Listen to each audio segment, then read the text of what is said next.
సిలువ చాలా విలువైనది. ప్రదీప్, సిలువ చాలా చాలా విలువైనది. చాలామంది సంఘాలలో చర్చి ముందు వెళ్ళిపోతుంటారా, సిలువను చూసి ఇలాగ అనుకుంటారు కదా.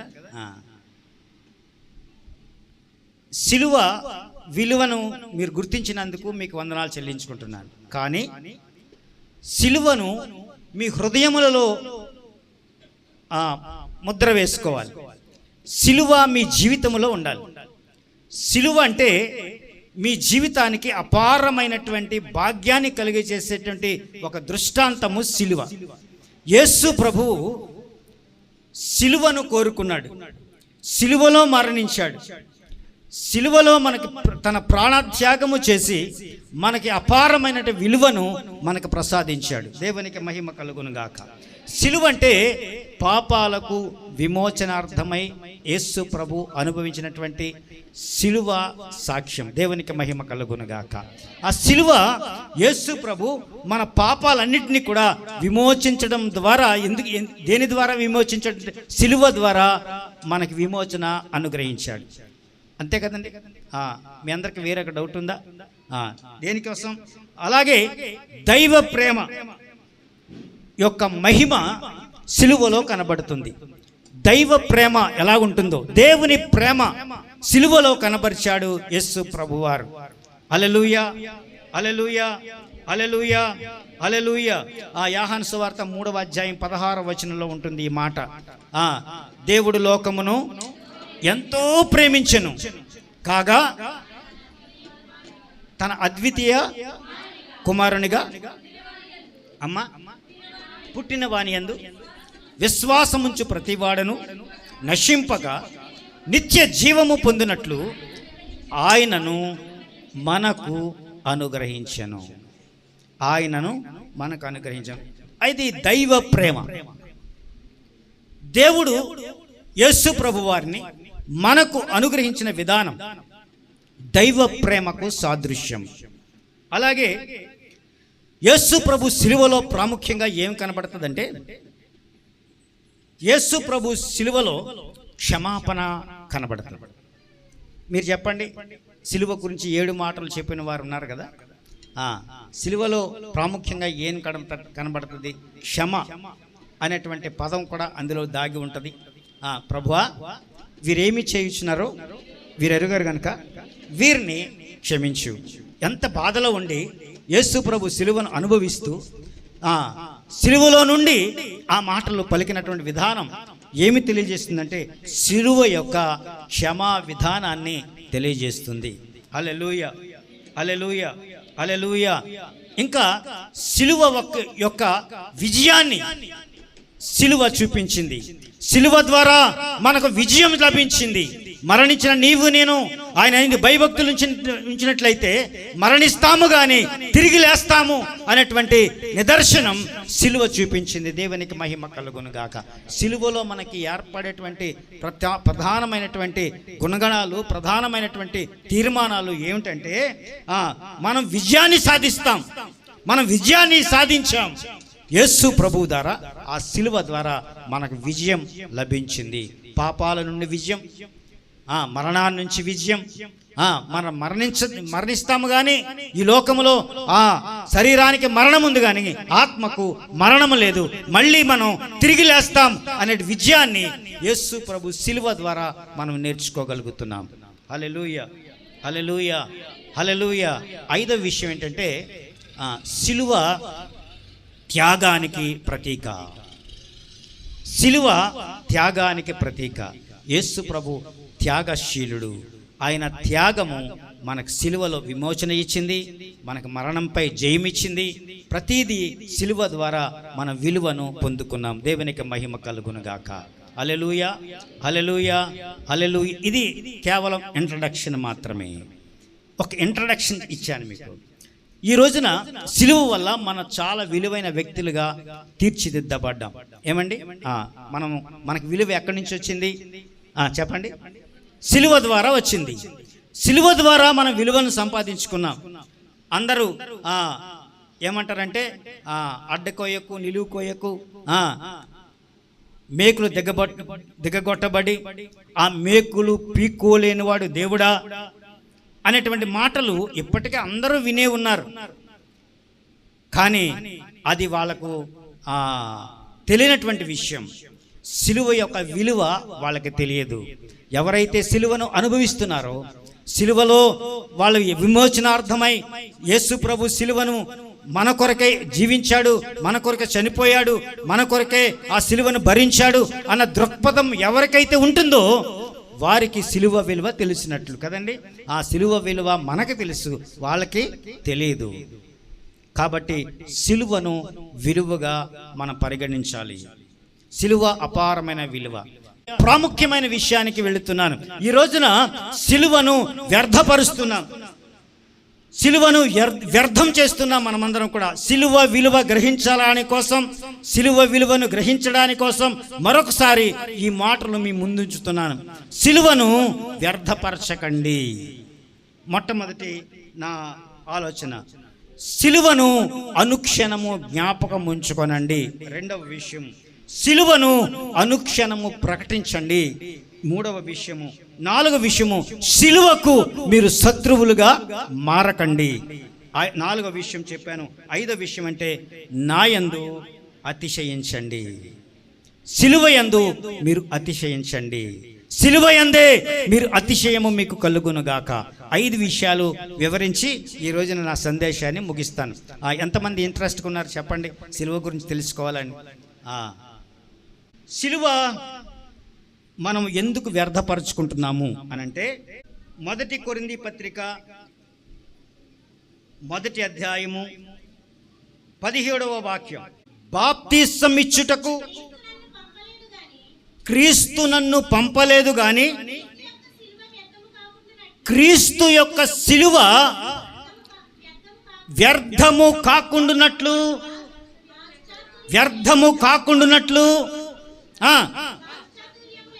వాక్చాతుర్యము లేకుండా సువార్త ప్రకటించుటకే ఆయన నన్ను పంపెను. నాకు వాక్చాతుర్యము లేదు. ఇక్కడ పౌలు భక్తుడు అంటున్నాడు, ఏమండి నాకు మాట్లాడే స్థితి లేదు, మాట్లాడే దమ్ము లేదు. మీ అందరూ వాక్యాలు చెబుతుంటే నాకు వాక్యం చెప్పే దమ్ము లేదు, వాక్యం వివరించడానికి కూడా నాకు శక్తి లేదు. కానీ అటువంటి నన్ను సువార్త ప్రకటించుటకు దేవుడు ఎన్నుకున్నాడు. ఆయన నన్ను ఎన్నుకోవడంలో నేను వాక్చాతుర్యం కలిగినటువంటి వాడిని అని దేవునికి, నాకు వాక్చాతుర్యం లేదు అన్న సంగతి దేవునికి తెలుసు. అయినా కూడా నీకు మాట్లాడే దమ్ము లేదు కదా, సువార్తను ప్రకటించమని నీకు అప్పగిస్తున్నాడు. దీనిని వ్యర్థం కానివ్వద్దు ఎవరు కూడా. అందరూ అంటారు, ఏమండి నాకు మాట్లాడడం రాదండి, పాట అంటే పాడేస్తాను కానీ మాట్లాడడం రాదు. ఎవరికైనా పాట ఇచ్చామనుకోండి, పాట మాత్రం చక్కగా పాడతారు, పాట పాడి దిగిపోతారు.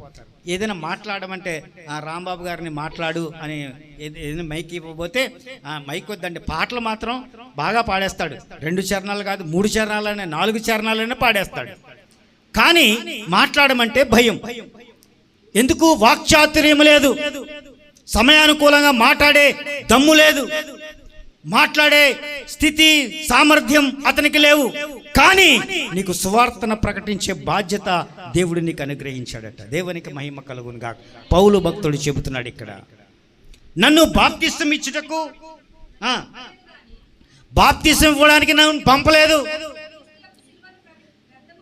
క్రీస్తు యొక్క సిలువ వ్యర్థము కాకుండానట్లు వాక్చాతుర్యము లేకుండానే ఆయనను ప్రకటించడానికి నన్ను పంపించాడు.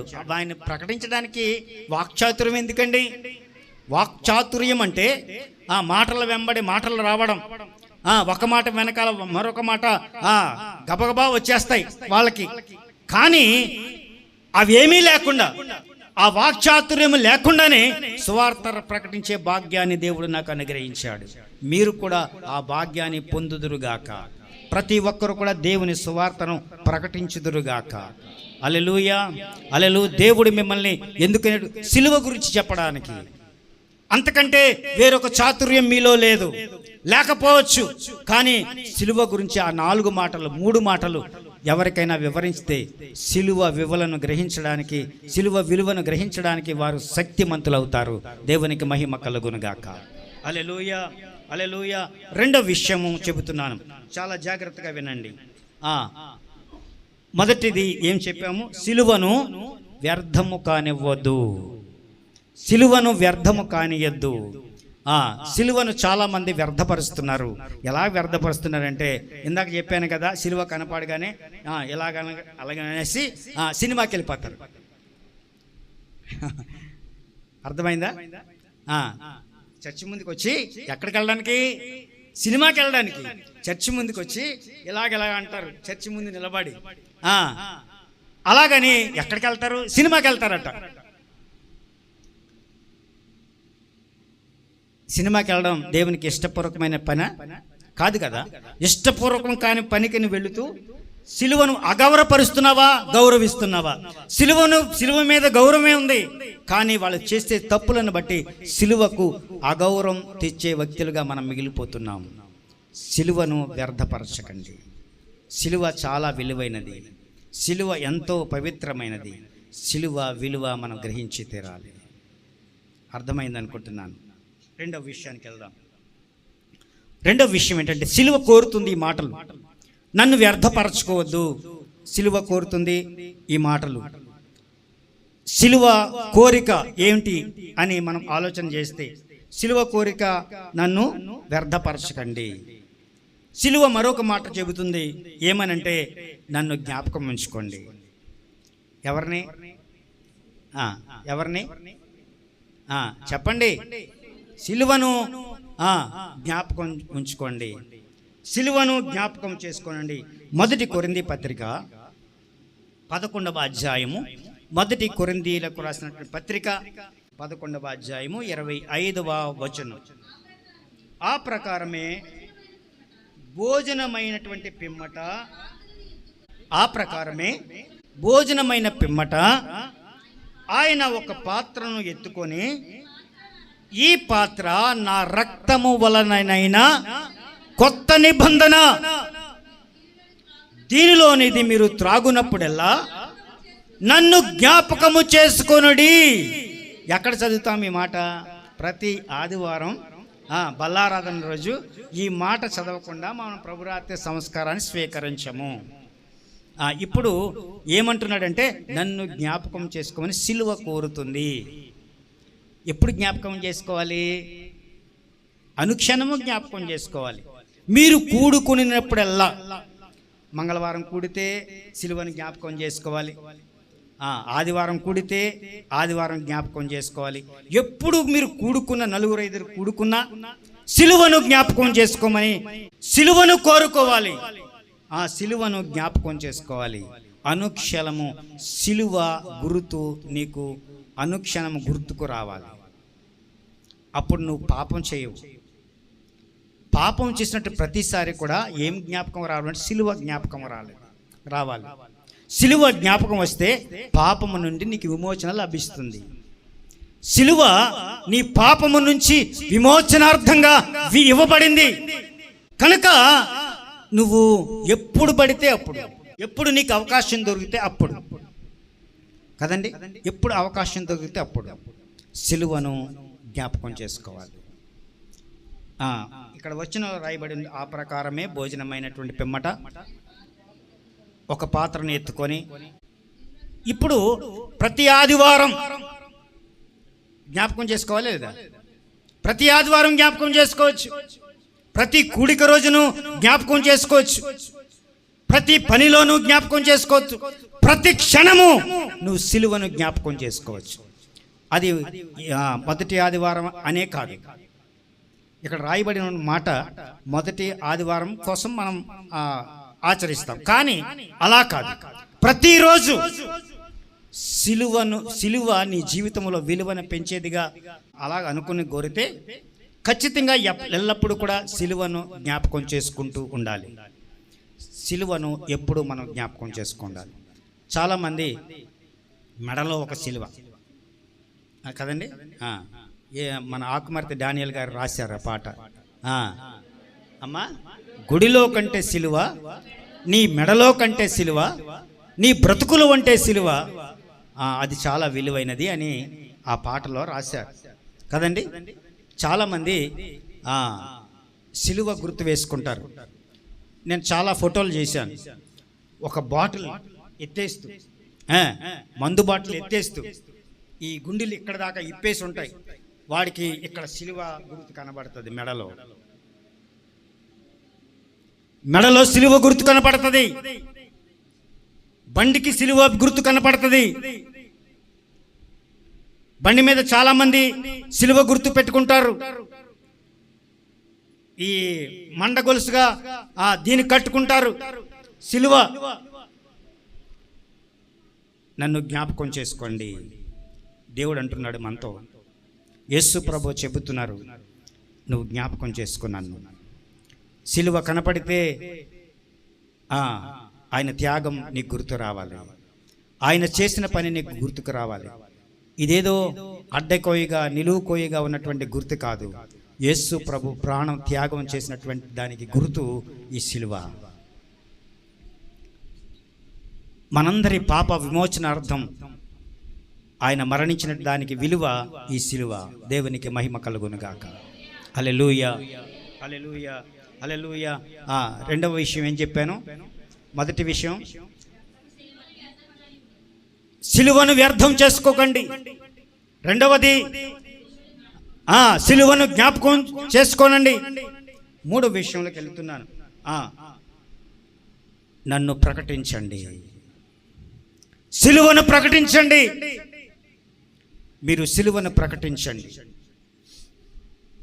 సిలువను ఏమని ప్రకటన చేస్తాం? సిలువను ఏమని ప్రకటన చేస్తాం? 26వ వచనం చదువుదాం. 1 కొరింథీ 11వ అధ్యాయం 26వ వచనం.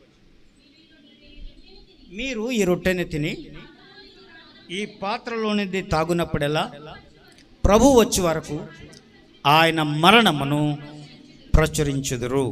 ప్రచురించండి అన్నాడా? ప్రచురించుదురు అని ఉండాలి. చెప్పండి, ప్రచురించుదురు. ఖచ్చితంగా మీరు చేయాల్సిన పని ప్రచురించాలంతే. ఏమని ప్రచురించాలి?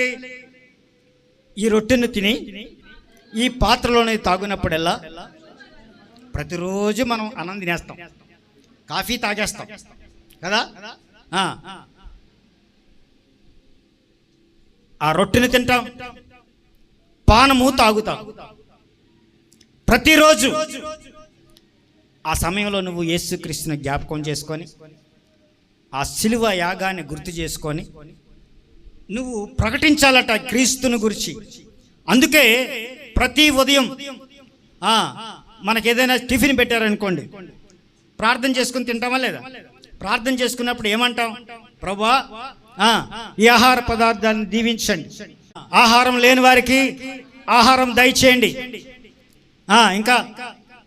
ఇంకేం చేస్తాం?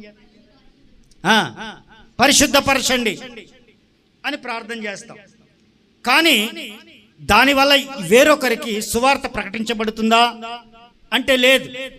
కానీ ఇక్కడ వాక్యం ఏం చెప్తుందంటే, మీరు రొట్టెను తిని పాత్రలోని తాగునప్పుడల్లా ప్రభు వచ్చే వరకు ఆయన మరణాన్ని ప్రచురించండి. ఆయన మరణాన్ని గురించి తెలియచేయండి. ఆయన ఎందుకు మరణించాడు?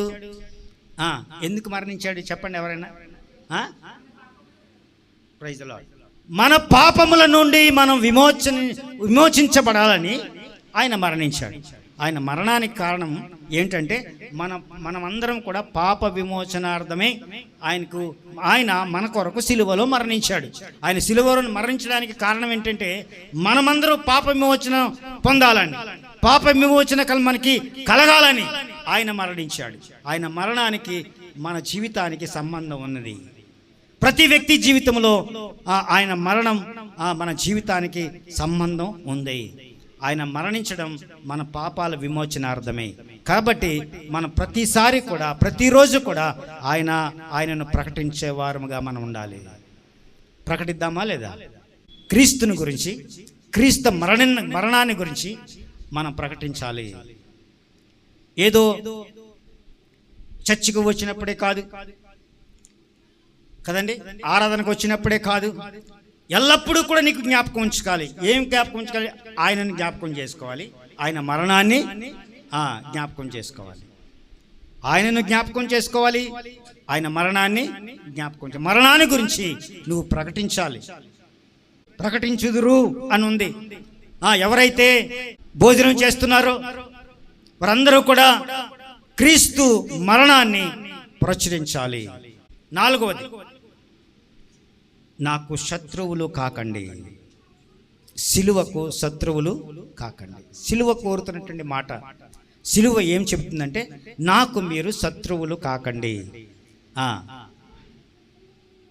ఎవరైనా క్రీస్తుకు శత్రువులు అవుతున్నారా?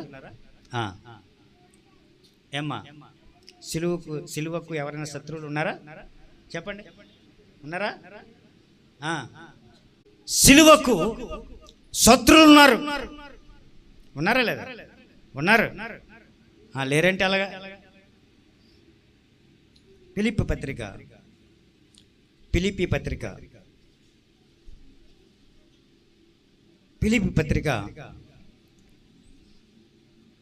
ఫిలిప్పీ రాసిన పత్రిక 3వ అధ్యాయం 18వ వచనం. 3వ అధ్యాయం 18వ వచనం. ఫిలిప్పీ పత్రిక, అనేకులు క్రీస్తు సిలువకు శత్రువులుగా నడుచుచూ ఉన్నారు. అందులో మీరున్నారా? అందులో మీరున్నారా రాజు? క్రీస్తుకు సిలువకు అనేకులు శత్రువులుగా నడుచుకొనుచున్నారు. క్రీస్తు సిలువకు శత్రువులుగా నడుచుకొనుచున్నారు. చాలామంది క్రీస్తు సిలువకు శత్రువులుగా మారిపోతున్నారు. నేటి ప్రపంచంలో అది చాలా చాలా ఎక్కువైపోతుంది. క్రీస్తుకు శత్రువులు చాలామంది ఉన్నారు. మనలో కూడా ఉండొచ్చు, మనం కూడా అయి ఉండొచ్చు. ఈ రోజున ఏం చెప్తున్నంటే దాని కంటిన్యూ వర్డ్ చదవండి అమ్మా. వీరిని గూర్చి మీతో అనేక పర్యాయములు చెప్పి ఇప్పుడును ఏడ్చుచు చెప్పుచున్నాను, మీలో క్రీస్తు సిలువకు శత్రువులు చాలా మంది ఉన్నారు. అమ్మా, యోధ క్రీస్తుకు సాక్షిగా జీవించినవాడు, క్రీస్తు కోసం తన వెంట తిరిగి అద్భుతాలు చూసినవాడు. కానీ ముద్దు పెట్టుకొని సిలువకు అప్పగించినట్టు మొదటి శత్రువు యోధ. యోధ లాంటి వారు మనలో కూడా ఉన్నారు. యేసు ప్రభు ముద్దు పెట్టుకొని సిలువకు అప్పగించిన వాడు, శిష్యులలో ప్రముఖుడైనటువంటి యోధ. 12 మంది శిష్యులు ఒకడైనటువంటి యోధ కూడా ఉన్నాడు అన్న సంగతి మీరు జ్ఞాపకం చేసుకోవాలి. మనలో కూడా క్రీస్తుకు శత్రువులుగా మారేవారు ఉన్నారా అంటే ఉండొచ్చు. ఏ బలహీన క్షణమో నిన్ను శత్రువుగా మార్చేయచ్చు. ఇక్కడ బైబిల్ ఏం చెప్తుందంటే దేవునికి శత్రువులు కాకండి. యోధా ఇస్కరియోతు శత్రువుగా మారిపోయినటువంటి సందర్భం మనకు కనపడింది కనుక మనలో ఎవరు క్రీస్తుకు విరోధులుగా ఉన్నారో మనకి తెలియదు. క్రీస్తును ప్రకటించకుండా, క్రీస్తును ఒకవేళ నువ్వు మభ్యపెట్టి మీరు క్రీస్తును ప్రకటించకుండా ఉన్నవారైతే వేరొకరిని ఆకర్షించే అవకాశం ఉంటుంది, వేరొకరి బాటలో నడిచే విధానం ఉంటుంది. కనుక వేరొక బాట వైపు మీరు వెళ్లకుండా అంటే మీరు ఎల్లప్పుడూ క్రీస్తు మాట మీలో ఉండాలి, క్రీస్తు సిలువ మాట మీ జీవితంలో ఉండాలి. మీ జీవితంలో క్రీస్తు సిలువ మాట ఉంటే మిమ్మల్ని ఏ శక్తి ఏమీ చేయలేదు. చివరి మాట చెబుతున్నాను, చివరి మాట.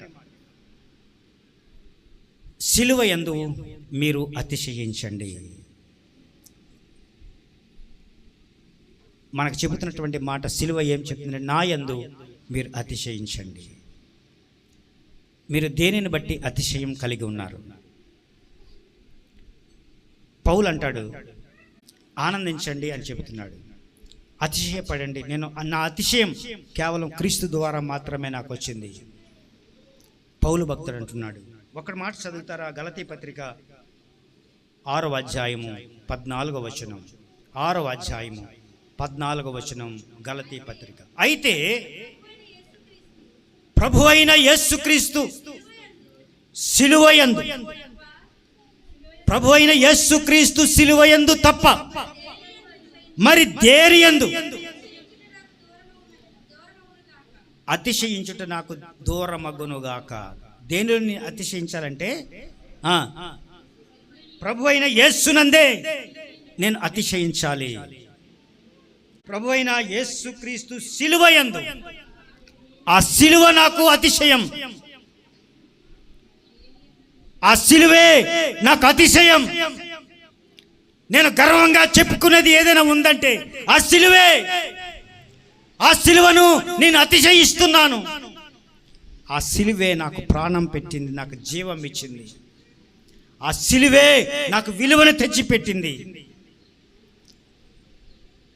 ఈ రోజున క్రైస్తవులు అందరం కూడా గౌరవించబడుతున్నామంటే ఆ సిలువే. అనగారి పోతున్నటువంటి బ్రతుకులు మనం అందరం కూడా ఈరోజు విలువ కలిగిన వ్యక్తులుగా మనం చర్చిలో కూర్చుంటున్నామంటే ఆ సిలువ కాదా కారణం? సిలువే నీ జీవితానికి అతిశయించడానికి ప్రధాన కారణం.